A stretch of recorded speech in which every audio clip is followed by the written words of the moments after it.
오늘 말씀은요, 상한 갈대를 꺾지 아니하라고 한 제목으로 말씀을 드릴 텐데, 하나님 보실 때는요, 나라도 상한 갈대가 될 수가 있고 참 연약합니다. 아주 제국이라고 하는 나라도 우리가 볼 때는 굉장히 큰 나라이기 때문에 저 나라가 안 망할 것이다, 뭐 이렇게 생각할 수 있는데, 그러나 하나님이 보실 때는 그 나라도 상한 갈대같이 꺼져가는 등과 같이 뭐 그 정도밖에 안 보인단 말이에요. 우리 개인의 삶도 마찬가지죠. 어떤 사람은 굉장히 잘 사는 것 같은데 상한 갈대와 같이 꺼져가는 등벌과 같이 그렇게 모습이 보일 수가 있어요. 하나님 보실 때는 다 아무것도 아니에요. 뭐 들의 풀과 같이 그렇게 연약한 존재라고 볼 수가 있어요. 참 연약한. 그러니까 하나님께서 이 성경 말씀 가운데 약속해 주시기를, 하나님의 그 메시아를 보는 사람은, 또 예수님을 따라가는 사람에게는 하나님께서 새 힘을 주시겠다, 그렇게 약속하고 계세요. 그건 구약 성경에도 약속하시고 신약에도 약속하고 계세요. 그러니까 우리가 말씀을 읽을 때마다 하나님을 자꾸 바라보고, 기도할 때마다 예수님의 이름으로 기도할 때 하나님 바라보고, 우리가 상한 갈대 같은 존재, 참 유약한 존재, 연약한 존재지만 은혜 가운데 하나님의 능력으로, 하나님의 기운으로 새 힘을 얻고 살게 되는 것을 볼 수가 있습니다. 감리교회 창시했던 존 웨슬리 목사님은 35살 때 참 부끄럽고 창피하고 아주 모멸감을 갖는, 자존심이 상하는 그런 목회의 실패를 경험했어요. 이분이 미국의 조지아주 선교사로 영국에서부터 갔습니다. 근데 조지아주에 인디안 원주민을 선교하러 갔는데 영국 사람들을 상대로 목회를 하고 있었어요. 영국 사람들을 상대로 목회하는 중에 마음에 드는 아가씨가 생겨가지고 14살 아래 되시는 한 18살 된 그런 사람을 좋아하기 시작했어요. 그래서 존 웨슬리 목사님이 기도 좀 작달마 하시고 그러신 분이신데, 18살 연하의 여인을 좋아하게 됐는데, 그래서 옥스퍼드 대학교도 나오시고 공부도 많이 하시고 목회 안수도 받으시고 목사님이시고 성공의 목사님으로서 아주 훌륭한 일을 감당하시는 그런 분이신데, 여자를 좋아하기 시작하면서 마음이 흔들리기 시작했어요. 그래서 좀 이렇게 결혼할까 말까 그러는데, 이분이 뭐가 있었냐면, 가만히 제가 보니까 결정장애가 있었던 것 같아요. 결정장애. 결정을 확실히 못하고 긴가민가 뭐 이러다가 이 시간이 차일피일 미뤄지니까 여자 쪽에서는 생각하기를 이분이 별로 나한테 관심이 없나 보다 생각하고 다른 남자를 사귀기 시작했어요. 다른 남자를 사귀다가 그 남자와 이제 결혼을 하기로 생각하고 그렇게 작정을 하고 교회에 이제 출석하기 시작했는데, 교회 출석하는데 존 웨슬리 목사님이 성찬을 분급하는 동안에 두 분이 좋아하는 여자가 있었고 남자 친구가 나오고, 그러니까 기분이 안 좋아서 성찬을 분급하는데 안 줬어요. 안 줘버렸어. 뭐 지금이야 뭐 그런가 보다, 뭐가 좀 모자랐나 보다, 뭐 이럴 수 있는데 사람들 앞에 드러내놓고 안 줘버렸어요. 그 얘기는 무슨 얘기냐면, 당시에 성찬을 분급을 안 한다 그러면 이 사람이 무슨 심령상의 심각한 문제가 있다든지, 도덕적인 문제가 있다든지, 영적인 문제가 있다든지, 아니면 좀 상당히 좀 문제가 많은 그런 사람으로 여겨지는 그런 분위기였단 말이에요. 그러니까 이 양가 쪽에서 말이죠, 화가 나가지고 이 목사님에 대해서, 이 목사님이 잘못했다 해가지고 목사님을 목회를 못하게 쫓아내버렸어요. 그래서 영국으로 다시 돌아갔습니다. 35살에 창피하고. 여러분, 목사님이 목회하다가 쫓겨나면 그 마음이 어떤지 아십니까? 한번 해보시고, 목회해보시고 쫓겨나 보시기 바랍니다. 그러면 굉장히 힘든 것이 뭔지 알 거예요.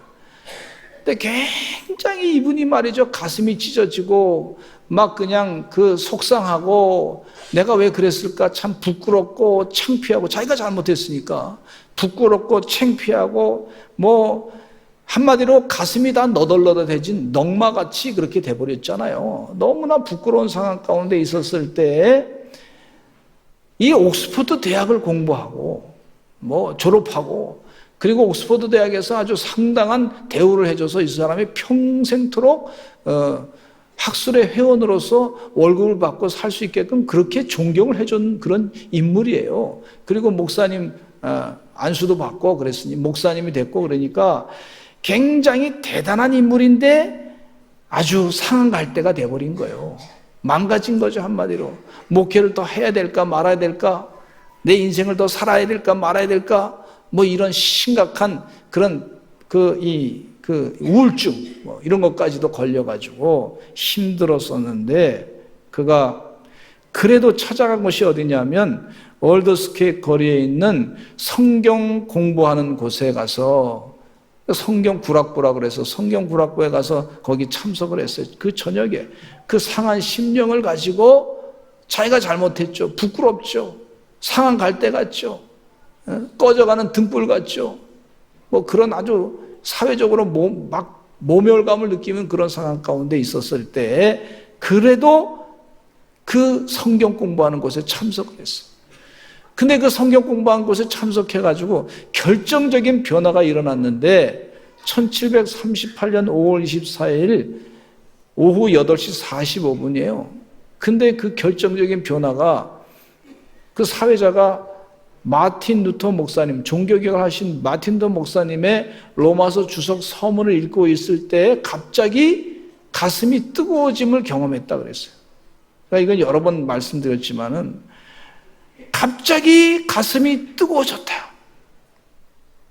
그리고 나서 이분이 회복돼가지고 말씀으로 회복돼가지고 오직 의인은 믿음으로 말미암아 살리라.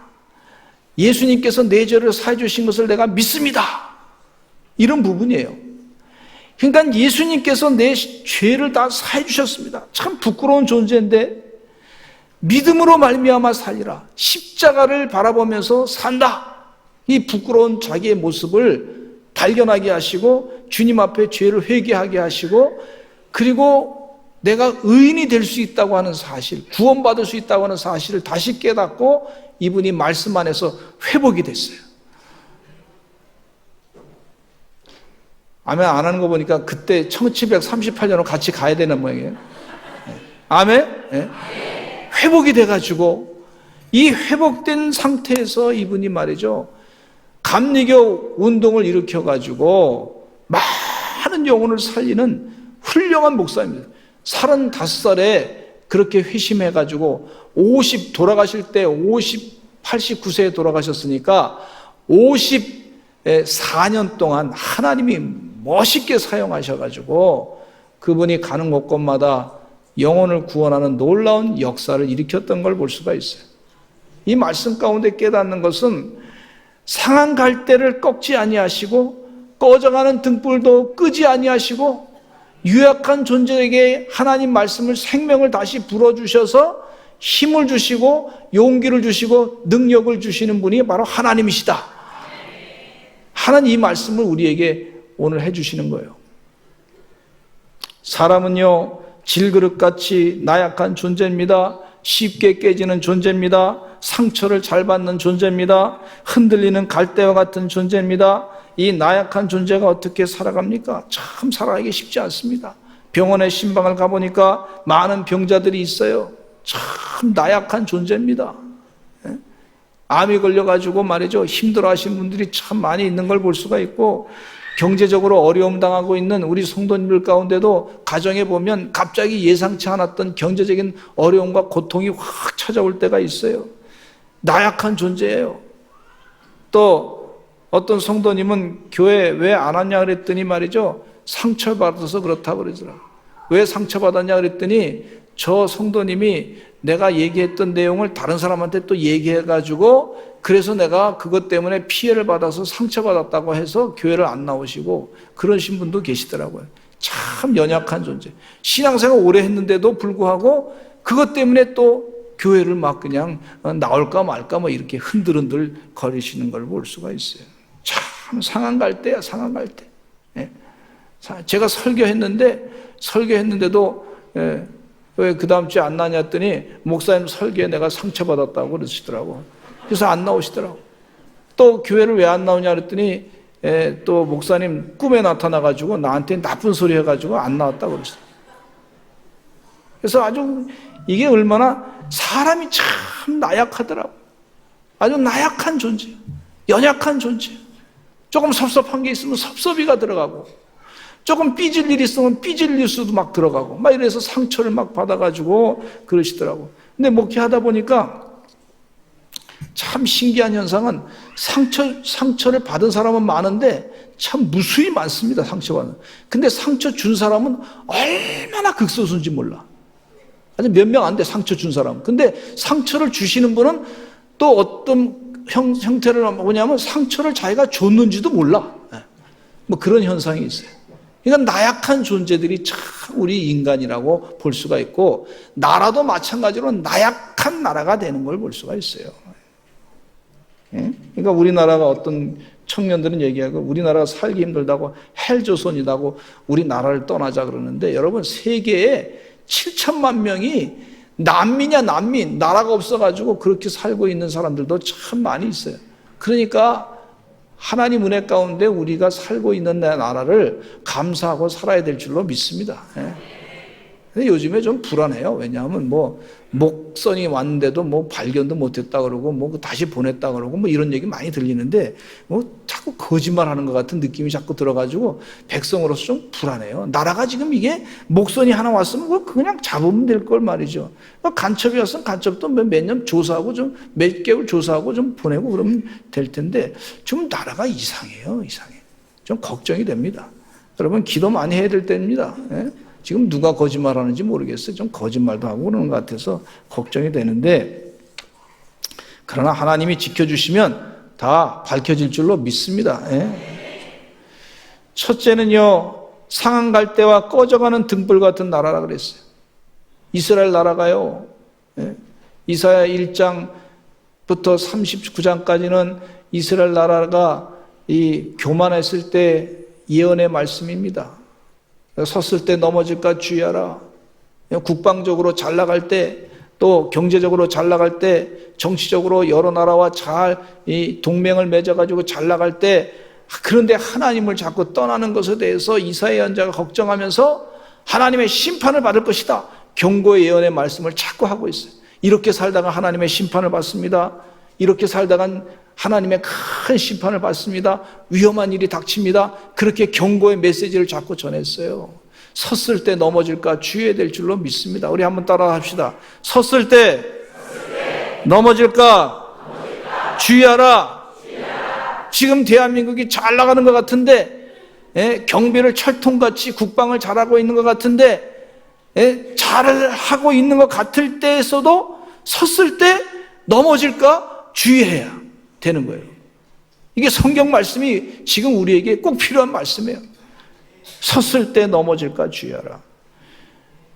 그렇게 하나님을 자꾸 떠나니까 자꾸 이상한, 영적으로 이상한 사교에 빠져가지고 말이죠. 그렇게 하니까 하나님이 심판을 내리셔가지고 바벨론이 공격해가지고 바벨론 포로 생활로 무지무지 고생했어요. 그 고생할 때에 하나님께서 제2 이사야 40장부터 66장까지 희망의 메시지를 전한 걸 볼 수가 있어요. 힘들 때는, 잘 나갈 때는 경고의 메시지, 힘들 때는 희망의 메시지, 그것을 전해준 것이 바로 이사야 예언자의 사명이었습니다. 그런데 이 노예 생활로 접어들면서 하나님께서 이스라엘 백성들을 보시기에 어떻게 봤냐면 풀과 같이 봤어요. 풀과 같이. 이사야 40장 7절에 보겠습니다. 40장 7절 시작. 풀은 마르고 꽃이 시듬은 여호와의 기운이 그 위에 불미라. 이 백성은 실로 풀이로다. 하나님의 기운이 불면 풀이 마르기도 하고 꽃이 시드기도 하고, 그리고 또 그 위에 다시 하나님의 생기가 하나님의 기운이 임하면 또 풀이 다시 힘을 얻고 꽃이 다시 피워지고 생기가 나는 거예요. 이건 뭐냐면 하나님의 기운이 이스라엘 백성들의 운명을 좌우한다고 하는 것을 말씀해 주고 있어요. 희망을 가지고 하나님의 여호와의 기운에 소망을 가지고 살아라, 이런 메시지예요. 김한란 박사님이 이화여대 총장이셨는데 이분이 전국에 다니면서 전도했던 분이십니다. 이분이 345장 찬송을 썼는데요, 작사했는데 찬송이 이렇습니다. 캄캄한 밤 사나운 바람 불 때 만경창파 망망한 바다에 외로운 배 한 척이 떠나가니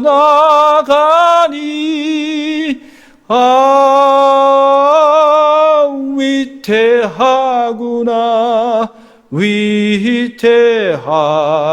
위태하구나. 이 찬송은요, 우리나라가 일제강점기에 의해서 나라가 이제 없어질 것 같은 그런 상황 가운데 있을 때 나라를 생각하면서 보니까 기가 막힌 거예요. 기가 막힌 거예요. 예? 기가 막혀도 보통 기가 막힌 게 아니에요. 나라가 이제 다 일제강점기에 빼앗기고 전부 일본말만 쓰고 조선말은 사용하지 아니하고 나라의 이름도 각자 개인의 이름도 다 일본식으로 바꾸고 빼앗기고 말이죠. 그러니 나라가 이게 자꾸 완전히 풍전등화, 정말 폭풍우가 막 몰아치는데 이 배 조각 하나가 이게 어떻게 될까? 그 바닷속으로 빠질 것 같고 이게 어떻게 될까? 이 나라가 어떻게 될까? 걱정이 많아서 하나님 도와달라고 기도하면서 이 시를 쓴 거예요. 그리고 저 뱃사공이 말이죠. 지금 뱃사공이 지금 어떻게 가야지 이 배를 제대로 옮겨갈까? 살릴까? 나도 살고 이 배에 타고 있는 사람도 살릴까? 이러지도 못하고 저러지도 못하고 혼란 가운데 있을 때 하나님 도와주셔야 될 줄로 믿습니다. 그런 마음으로 이 찬송가를 쓴 거예요. 그랬더니 그 찬송가 열심히 불렀더니 하나님께서 도와주셔서 일본 제국과 미국과 태평양 전쟁이 일어났는데 연합군에 의해서 일본이 멸망하게 되고 그 덕분에 대한민국이 독립국가가 됐어요. 할렐루야. 하나님이 하신 줄로 믿습니다.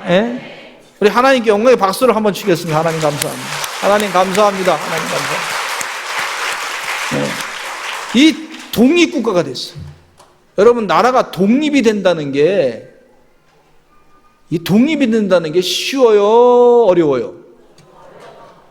서로 열강들이 서로 물어뜯고 뺏어 먹으려고 하는 나라인데 그런 나라 가운데 독립이 된다. 이야, 이거 기적입니다. 기적. 그런데 이 독립된 나라에서 또 소련 공산주의가 힘을 얻어가지고 북한 공산군이 6.25 전쟁을 일으켰는데 3일 만에 서울이 함락이 됐어요. 공산군의 치하에 들어갔어. 또 한 달도 채 안 돼서요, 낙동강 통선, 저 부산 조금 남아가지고요, 경남에 부산 조금 남고 다 이 공산군에 의해서 다 먹혔어요. 이때 또 부른 거예요.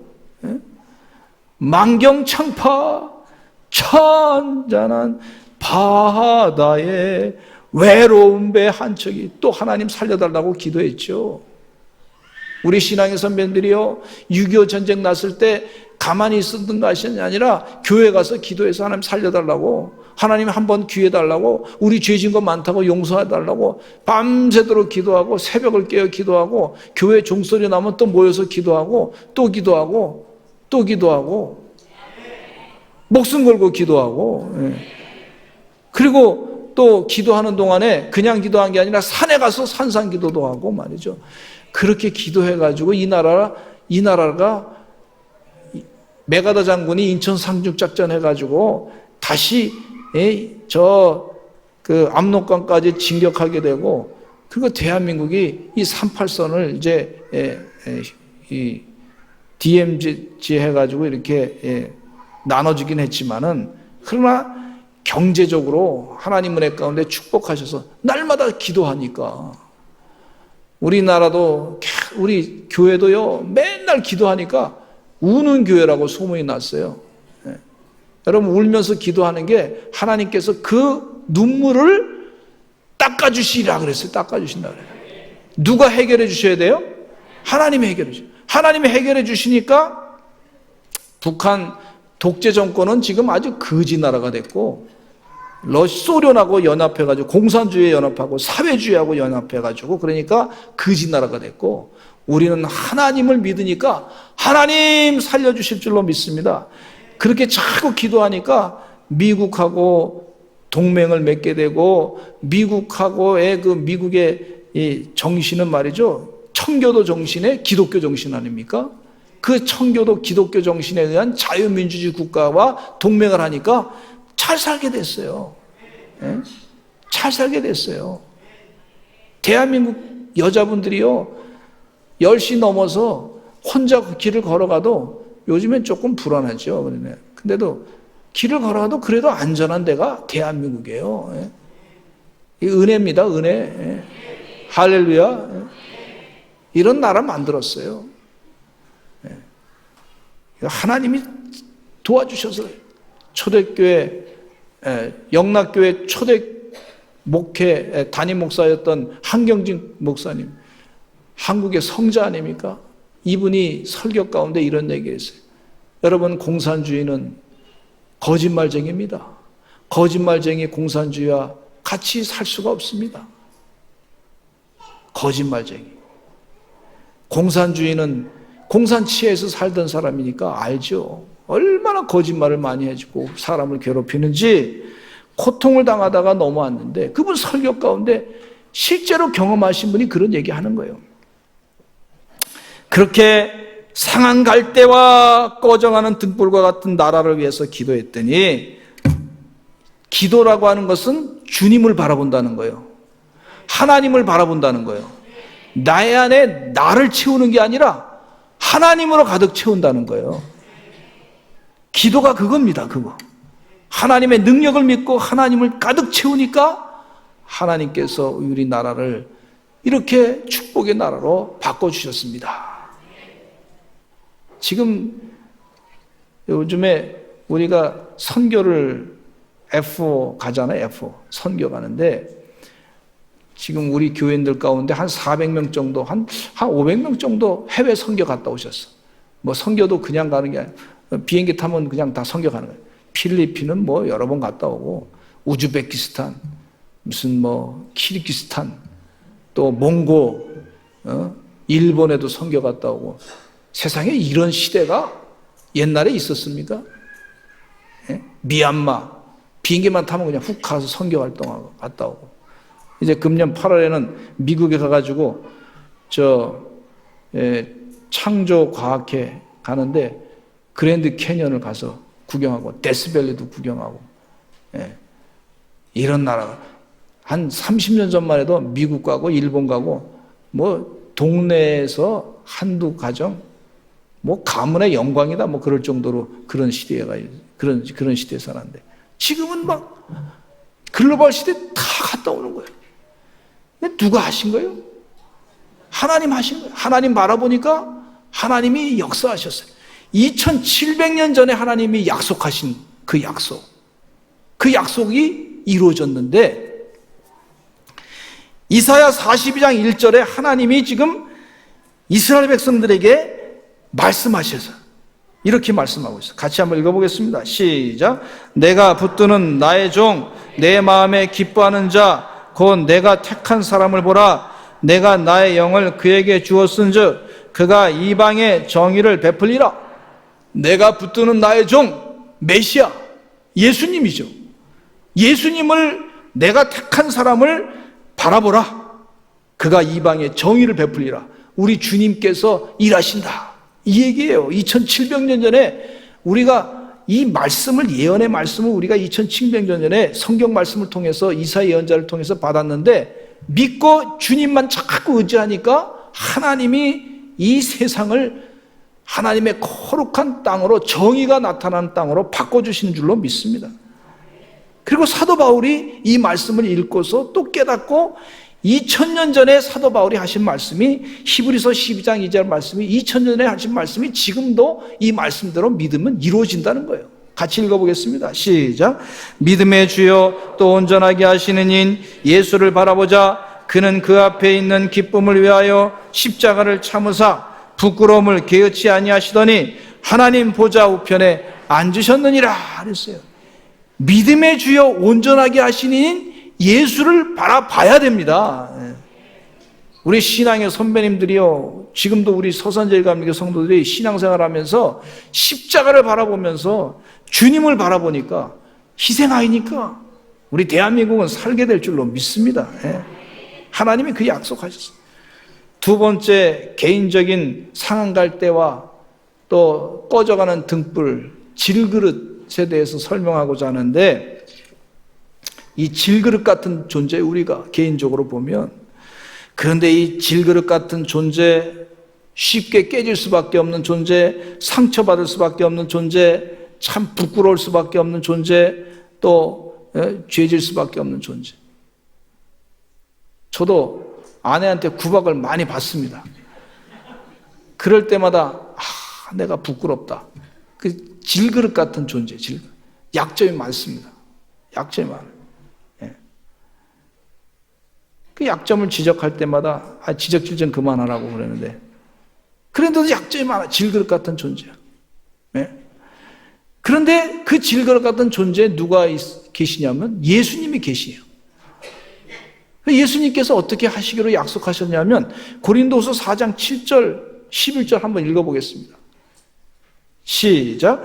우리가 이 보배를 질그릇에 가졌으니 이는 심히 큰 능력은 하나님께 있고 우리에게 있지 아니하면 알게 하려면. 잠깐 여기 보세요.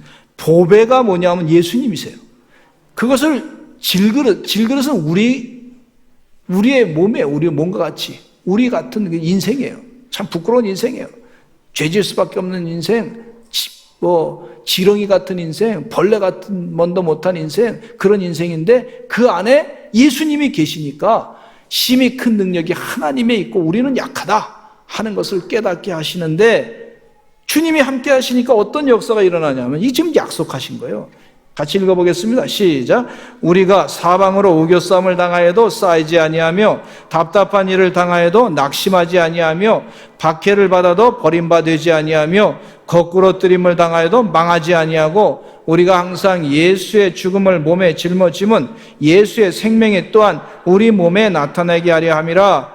우리 살아있는 자가 항상 예수를 위하여 죽음에 넘겨짐은 예수의 생명이 또한 우리 죽을 육체에 나타나게 하려 함이라. 질그릇 같은 인생. 가늠하다 현장에서 잡힌 여인이 예수님 앞에 나왔을 때 사람들이 다 죽이라고 그랬어요. 어떻게 할까요, 예수님? 그랬더니 예수님께서 너희 중에 죄 없는 자가 먼저 돌로 치라 해가지고 그 여인을 건져내 주셔서 질그릇 같은 인생을 예수님 만나고 난 다음에 살려줘서 재기의 인생을 살게 된 걸 볼 수가 있고, 사마리아의 수가성에 살았던 여인은 자기 남편이 한 6명이나 됐었는데 아마 세상적으로 아무리 쾌락을 누려도 갈증이 채워지지 않는 거예요. 그런데 예수님께서 그 여인에게 나에게 물 좀 달라. 무슨 얘기냐면 너 갈증 채워지지 않지 않느냐? 네가 갖고 있는 물이 뭐냐? 이렇게 물은 거예요.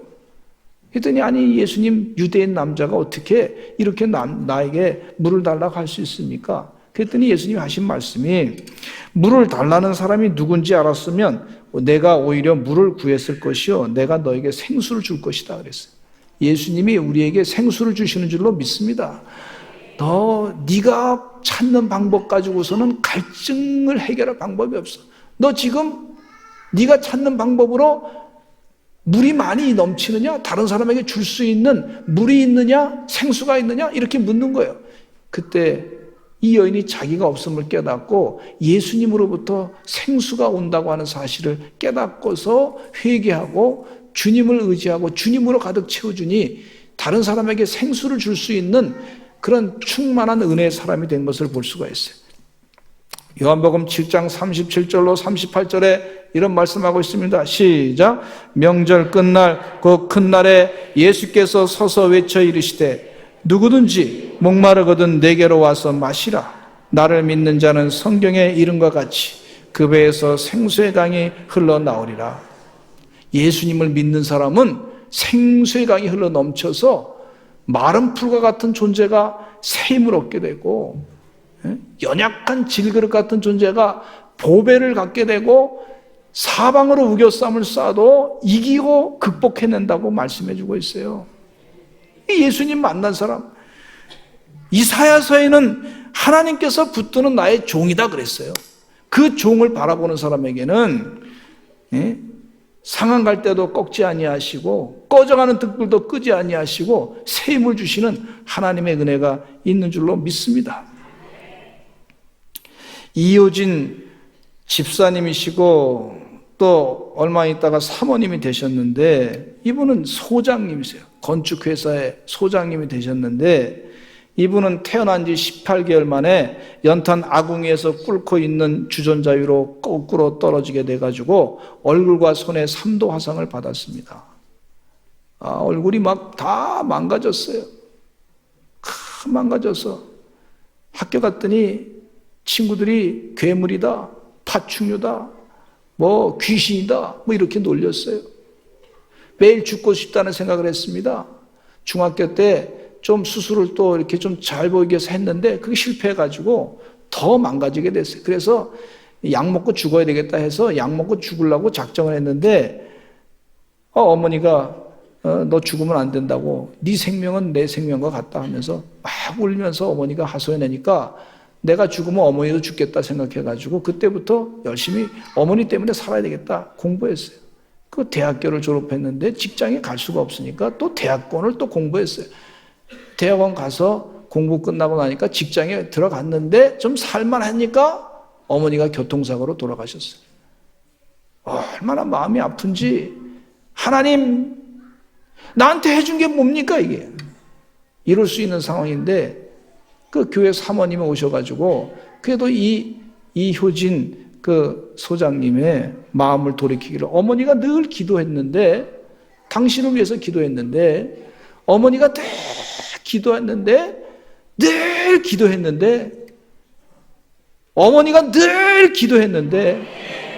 잊지 말라는 거야, 잊지 말라는 거야. 어머니가 기도했는데 네가 꼭 당신이 교회 다녀야 된다는 거야. 그 얘기 듣고서 교회 신앙생활 하기 시작했어요. 그러면서 변화됐는데 말씀이 자꾸 들어오기 시작하면서 비전을 갖게 됐어요. 앞으로 10억 매출에 내가 10명의 직원을 두고 회사를 내가 운영하기 싶습니다. 말씀이, 비전이 자꾸 들리기 시작하면서 그러면서 기도하고 그랬어요. 하나님 나라를 위해서 무엇을 해야 되겠다 생각하고 기도하는데 하나님께서 응답해 주시기를 이런 응답을 주세요. 효진아, 내가 너를 사랑한다. 두려워하지 말고 놀라지 말라. 강하고 담대하라. 내가 세상 끝날까지 너와 함께 하겠다 그랬어요. 성경 말씀 있는 그대로의 음성을 하나님이 들려주신 거예요. 그리고 대성통곡하고 있는데 그 마음 가운데 감사한 마음이 생기기 시작했어요. 뭐라 그랬냐면, 얼굴은 다쳤지만 눈을 지켜줘서 감사합니다. 왼손을 다쳤지만 오른손 지켜줘서 감사합니다. 이 얼굴이라도 필요하시면 마음껏 쓰세요. 생명이라도 드리고 싶습니다. 그렇게 간증을 했어요. 그렇게 기도했어요. 그리고 나서 나중에 하나님이 또 기도 중에 응답해 주셨는데 뭐라냐면, 성령님께서 말씀해 주셨는데, 효진아, 너는 이 땅 가운데 아름다운 사람의 기준에 들어갈 수 없을지라도 하나님 나라에서는 아름다운 사람이야. 너는 나의 미스 헤븐이다. 하나님 보시기에 가장 아름다운 사람으로 미스 헤븐으로 인정받았어요. 그래서 그거 가지고 또 은혜 받아서 우연한 기회에 기독교 방송국에 나가서 간증도 하고 그 책을 또 간증집을 또 써고 그랬더니 하루는 메일이 왔는데 미스터 헤븐이라고 하는 사람이 메일이 왔어요. 아니 나는 미스 헤븐이라고 간증했는데 그거 어떻게 알고서 메일이 왔는데 미스터 헤븐이 왔는데 그래서 자기도 이제 결혼해야 되겠다는 생각을 가졌는데 이 몰골로 어떻게 결혼해요? 창피하게 해가지고. 그러니까 안 하려고 했는데 그래도 하나님께서 응답해 주시기를 너 결혼해라. 그 응답을 받아가지고 그래서 가만히 기도 중에 보니까 한 배에서 어떤 청년이 자기를 보고 이렇게 손을 흔들더래요. 저도요 결혼하기 전에 군대에서 저의 아내를 봤습니다. 제가 이런 사람이에요. 투피스를 하얗게 입고 와가지고 결혼하자 그래서 제가 했습니다. 이게. 그런데요, 참 이 몰골로 어떻게 해? 그 이름을 용맹이라고 이름을 줬어요. 그 남자를 용옷이라고. 아주 호랑이처럼 용맹한 용사가 배우자가 됐으면 좋겠다 생각하고 용옷이라고 마음 가운데 두고 하나님 나의 용옷이를 주시옵소서 그렇게 기도를 했는데 나는 미스터 헤븐이니까 결혼합시다. 6살 연하의 남자가 자꾸 치근덕대가지고 이제 하나님 뜻인 줄 알고 자꾸 제가 치근덕은 표현이 그래서 죄송한데 하여튼 그 사랑한다고 자꾸 해서 결국 결혼해서 아기 둘을 낳고 잘 살게 됐어요. 근데 더 좋은 건 뭐냐면 이 아들이 이렇게 얘기해요. 엄마가 이 세상에서 제일 이뻐. 그리고 엄마가 있는 이 세상은 너무 아름다워. 이 아들이 그렇게 얘기한 거예요. 그러니까 마음 가운데 그 몰골에 대한 상처가 다 사라졌어요.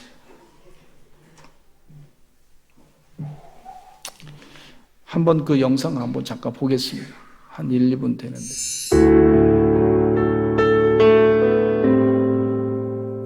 나는 다시 태어나도 하나님의 선택받은 자녀로 태어나고 싶습니다. 만약 화상을 입지 않고 정상적인 모습으로 살다가 예수님을 만나지 못하고 지옥에 간다면 나는 차라리 지금의 삶을 택하고 싶습니다. 예수님 없는 내 삶은 지옥이었습니다. 예수님 없는 다치지 않는 얼굴과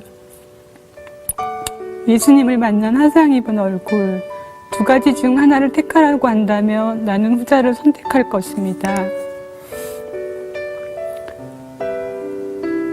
내게 영원한 기쁨과 생명을 주신 예수님께서 나를 위해 자신의 생명을 십자가에서 버리셨기에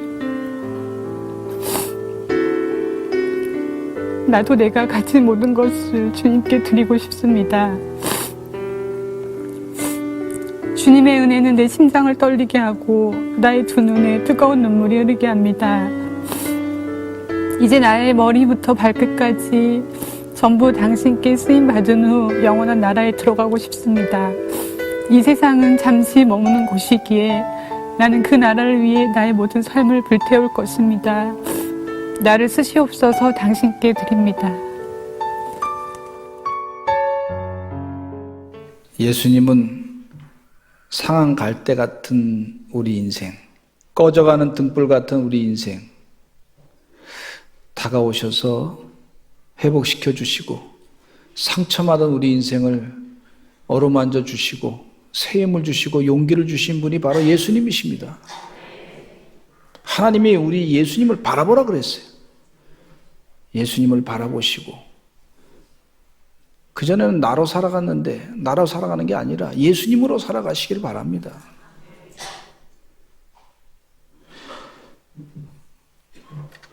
예수님은 이 세상에 못나고 버림받고 슬픔당하고 괴로운 사람들을 떠나지 않고 그 상처 입은 갈대를 주님께서 꺾지 아니하시고 끝까지 살려내시는 분이 바로 예수님이십니다.